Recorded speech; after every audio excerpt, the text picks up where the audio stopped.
Assalamualaikum warahmatullahi wabarakatuh. Kami dari kelompok 7 yang beranggotakan 3 orang. Pertama, Ina Cantika Safitri. Kedua, Jihan Sabina.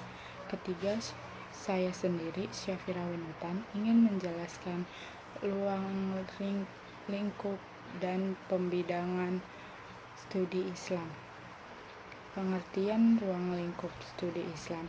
Studi Islam ialah suatu ilmu yang sangat mempengaruhi pertumbuhan perbaikan karakter, sehingga sangat sedih sekali jika kita mendengarkan ada perilaku kaum musliman yang notabene telah memperdalam dan memperkaya khasanah keilmuan dalam ajaran Islam sangat berlaku tidak etis dan menyimpang dari ajaran agama Islam seperti berzina, sombong, dan kadang meninggalkan sholat, melalaikan puasa, dan sebagainya.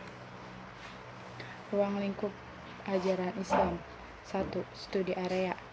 Dari area, kita mengartikan tempat, berarti studi area yang cangkupannya berada di sebuah tempat atau area.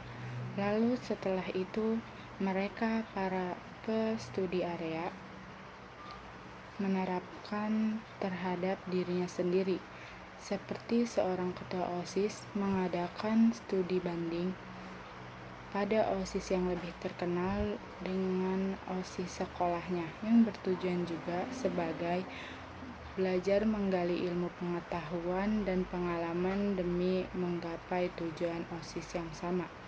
2. Studi tematik. Studi tematik melalui pengertian yang berdasarkan tema dan pengertiannya. Assalamualaikum warahmatullahi wabarakatuh. Saya ingin melanjutkan penjelasan dari Syafira Winutan. Yang kedua, bidang ibadah. Ibadah merupakan suatu pendekatan diri kepada Allah, usaha yang harus dikerahkan yaitu dengan mengikuti atau mengerjakan apa yang telah diperintahkan oleh Allah, seperti salat, puasa, dan menjauhi segala sesuatu yang dilarangnya, seperti makan harta riba, berzina, minum minuman keras, dan lain sebagainya. 3. Bidang akidah. Akidah adalah ikatan atau keyakinan kita terhadap Tuhan yang Maha Kuasa melalui berikrar, membaca 2 kalimat syahadat, bahwa bersaksi tiada Tuhan selain Allah dan Nabi Muhammad adalah utusannya. Dan kita melakukan apa yang disyariatkan sebagai amal saleh. 4. Bidang ilmu dan kebudayaan. Ilmu dan kebudayaan sebagai karakter dalam ajaran Islam adalah suatu bidang yang memberi sumbangan dalam terbentuknya Muslim yang memiliki perbedaan dengan ajaran agama lain. Yang kelima, bidang pendidikan. Pendidikan Islam memandang pendidikan adalah hak bagi setiap manusia, laki-laki maupun perempuan, dan berlangsung sepanjang hayat. Tuntutlah ilmu mulai dari lahir sampai ke liang lahat. Mencari ilmu hukumnya wajib atas setiap muslim dan muslimat.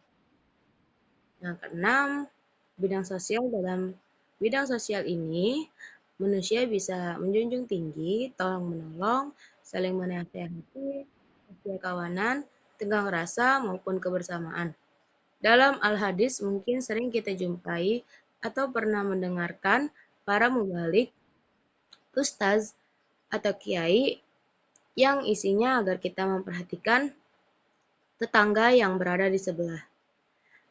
Jangan kenyang sendiri, sedangkan tetangga mati kelaparan. Yang ketujuh, bidang ekonomi. Kalau kita mengkaji hadis Rasulullah yang diriwayatkan oleh Ibnu Mubarak, yang artinya bukanlah termasuk orang yang baik adalah orang yang meninggalkan dunia karena mengejar kehidupan akhirat, dan orang meninggalkan akhirat karena kehidupan dunia. Orang yang baik adalah orang yang meraih keduanya secara seimbang, karena dunia adalah alat menuju akhirat. Dan jangan dibalik, yaitu akhirat dikorbankan untuk urusan dunia. Sekian dari saya, dan akan dilanjutkan penjelasannya oleh Jihan. Terima kasih. Assalamualaikum warahmatullahi wabarakatuh. Saya Jihan Sabina. Saya akan melanjutkan materi dari Ina Cantika Safitri. Yang ke-8. Yang kedelapan, bidang kesehatan.